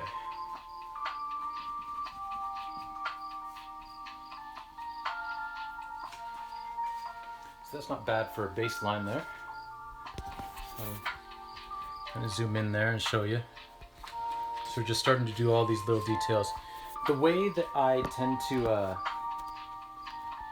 you know, when I'm doing, I'll lay down the sketch, and then it sort of just ends up being like paint by numbers. I just fill in the areas that I've marked out are going to be dark, you know, and you just kind of go that way. It makes it's pretty simple process as far as that goes. You just kind of take note of what areas are supposed to be light, what areas are supposed to be dark, and then makes filling it in pretty easy, actually. And you can, again, like a pencil, you can use a ruler to do like straight lines easier with a charcoal pencil.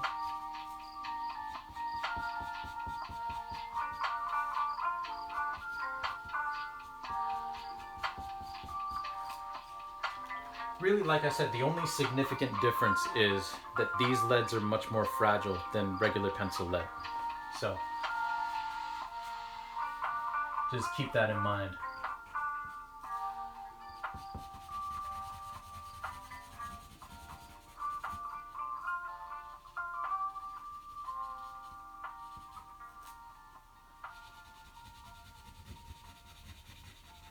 Thought we just go and fill this in.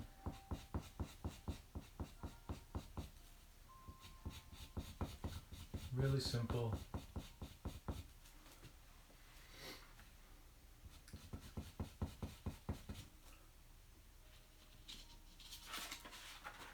Now, if you've watched my streams before, you know that I've always said with painting that painting's really easy because, well, painting's easy in the respect of like making mistakes because, especially with acrylic paint, if you make a mistake, you just have to wait 5 minutes for the paint to dry and then you can paint over it and it's fine. Charcoal, because it's so hard to erase, you do want to pay a little bit more attention to what you're doing because if you make a mistake, more or less, you have to actually work around that mistake. It's harder to correct mistakes with a charcoal, so just keep that in mind.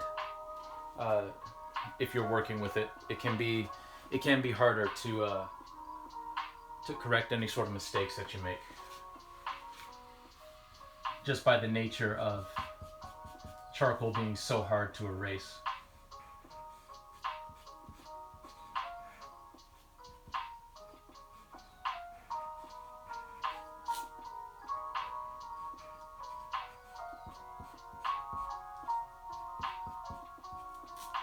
All right.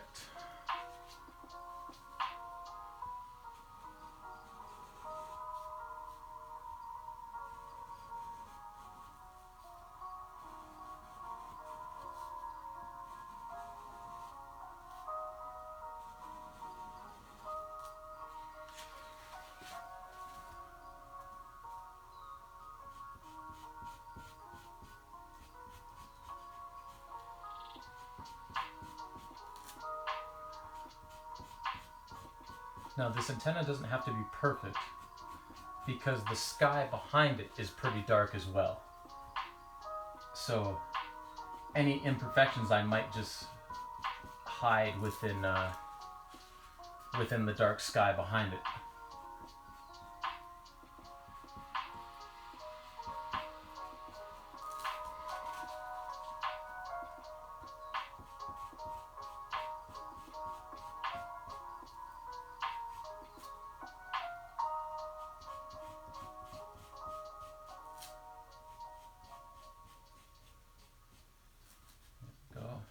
Last one.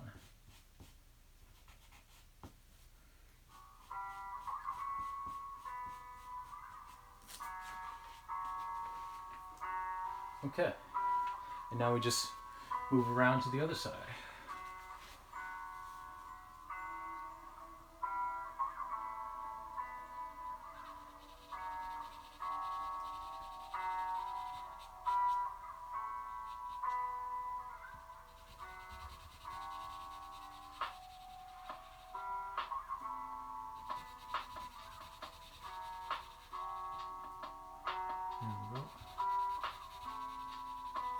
And again, these don't have to be perfect.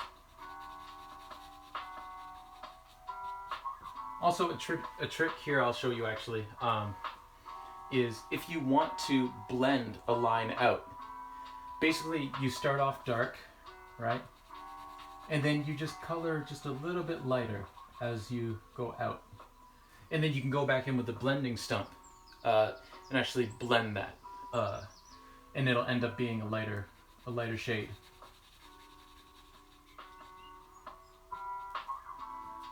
I don't have tiny little fingers, so I can't do that with my fingers. I have pretty big fingers, but we can use the, actually I'm going to use a smaller blending stump for this.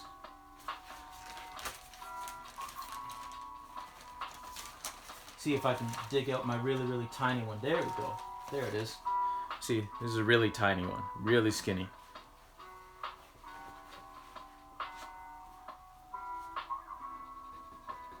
So you just pick up some of the charcoal dust from the earlier line with the blending stump. You can also go back the other way. Doesn't really matter too much.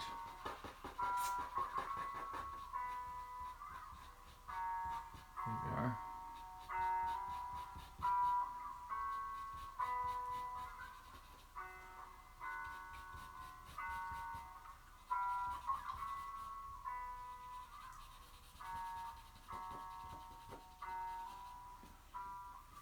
Yeah, you can use the blending stump to clean up some of the lines up here. There we go, and that is our antenna. So now I think we'll do some of these power lines that are actually connected to the antenna. But first, again, I'm going to sharpen my pencil.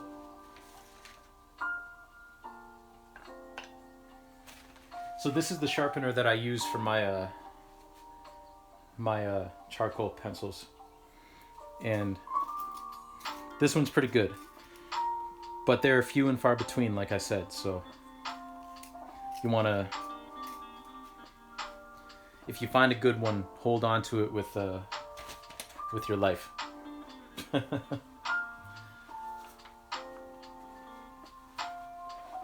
can see up here, like you are, as much as you try, like you're going to get marks all over your painting, or all over your drawing, fingerprints, white marks by accident, all that kind of stuff. I mean, look at your hands, which is why I suggest that you wash your hands in between. I don't, because I'm terrible at taking my own advice. but it's a recommendation.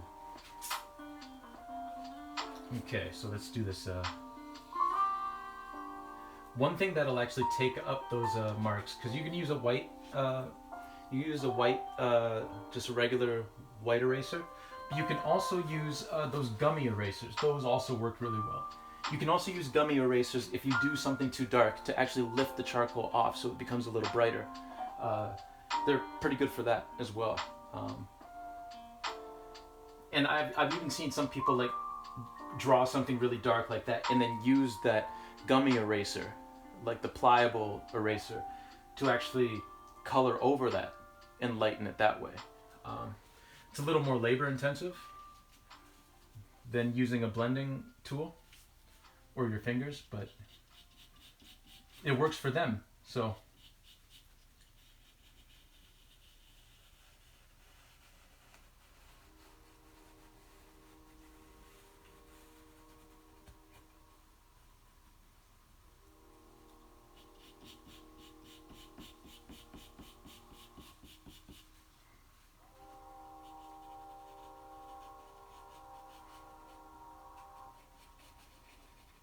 going to draw this line in here, and then we're going to go back over it with the blending stump, like the really thin one, to kind of smooth it out a bit.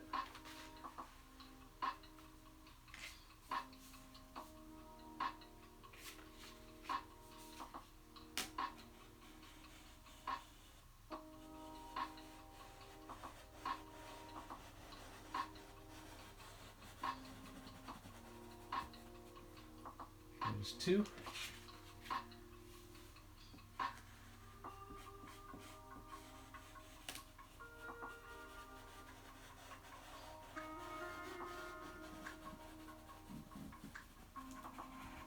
There's three.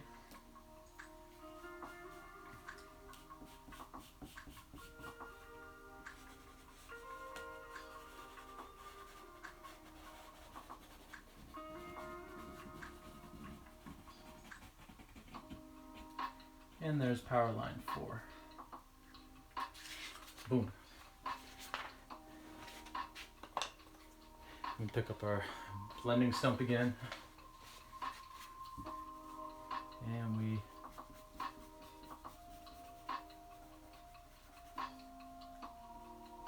just blend that in.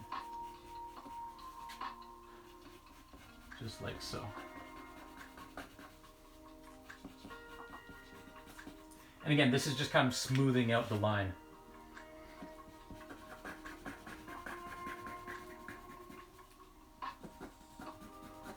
Which is going to be kind of hard to show you, but I'll try my best. If we take a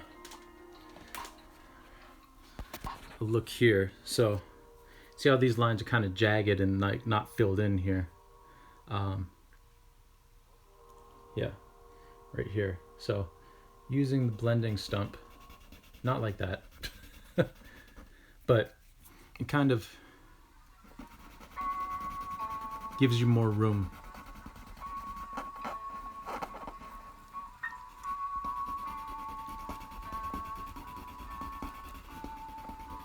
And there's that little bit there that's like kind of above the line, but that's okay. Because I said there's going to be sky behind this and it's not going to be like a bright white sky, so it'll end up turning out fine. I hope that turned out all right. I couldn't actually see some guerrilla camera work there. And you'll see just because like I didn't have my paper under my hand, so I just had my hand right there. Like that's what gets on your hand, like just from resting my hand there for a minute. So that's why the paper is so crucial. And you should probably swap out the paper as well over time.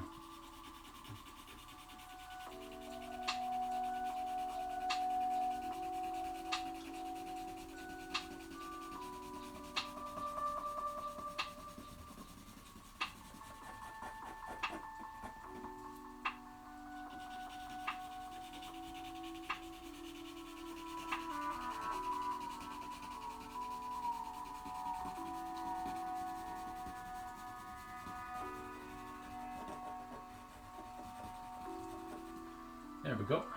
Okay. So now with the 7 or so minutes that we have left, I think I'm gonna show you a little bit on how I would do this area where it's not black, it's not white, it's like a mid-tone.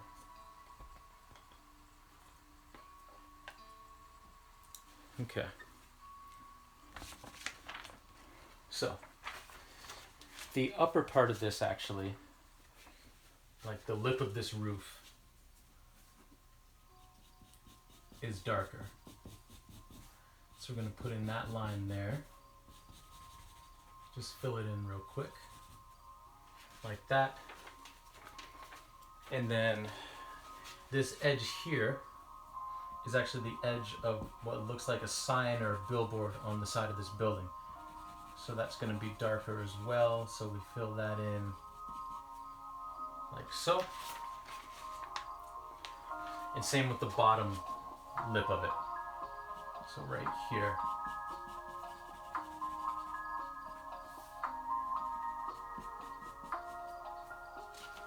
Like that. And then there's like a little area here where the shading is a little bit darker.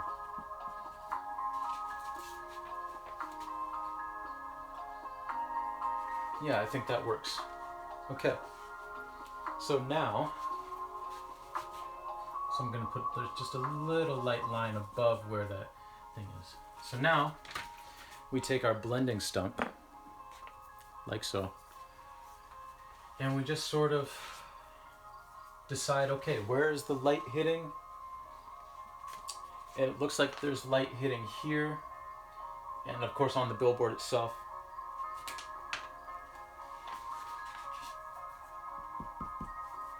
So we just kind of decide where that light's hitting, and then we fill in the rest like so.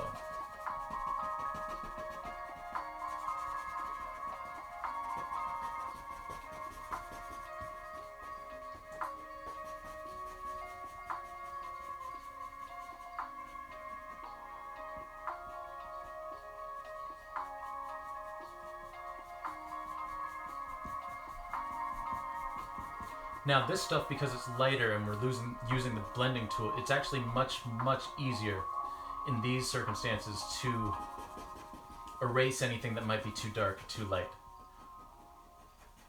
or you wouldn't erase anything that's too light. You can just darken that. But to erase anything that's a little bit too dark, it's much easier to take care of when they're mid-tones like this.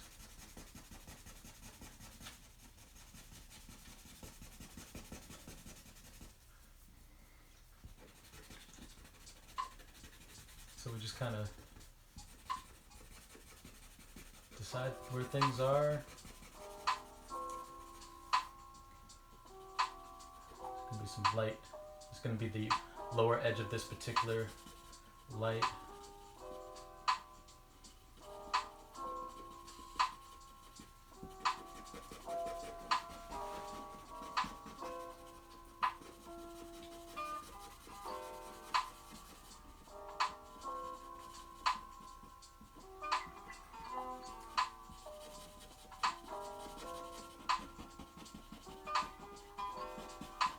Just like so.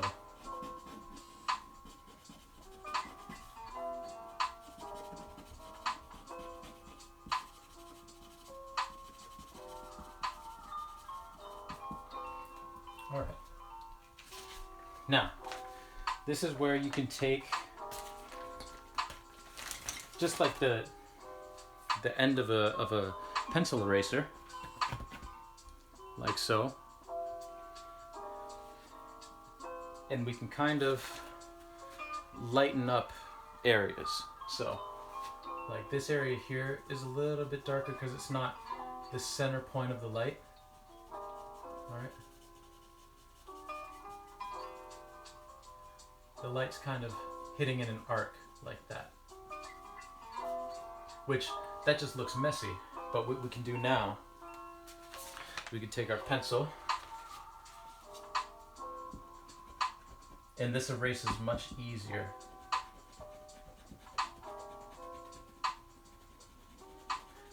The pliable erasers too, like the gummy erasers, are really good for this as well.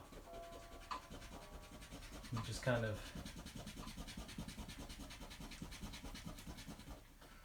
erase out everything that's gonna be this, where the bright light is hitting it. You know, so there's some down here, like so.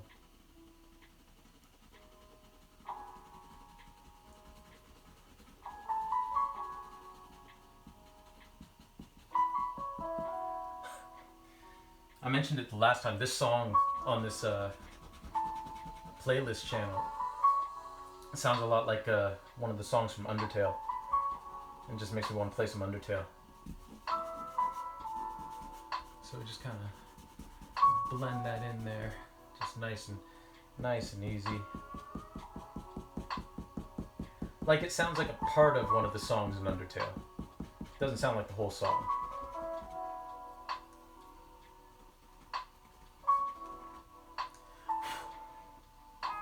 There we go. And we're gonna just lighten this up a bit too.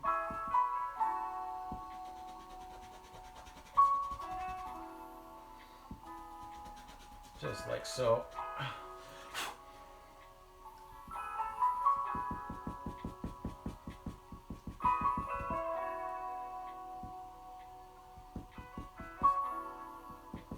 Just to add some depth.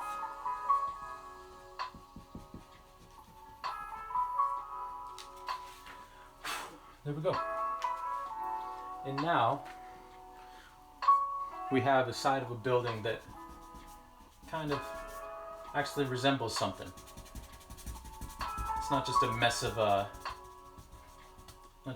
colors, or it's not just a mess of black or a mass of white. It's actually got some depth to it.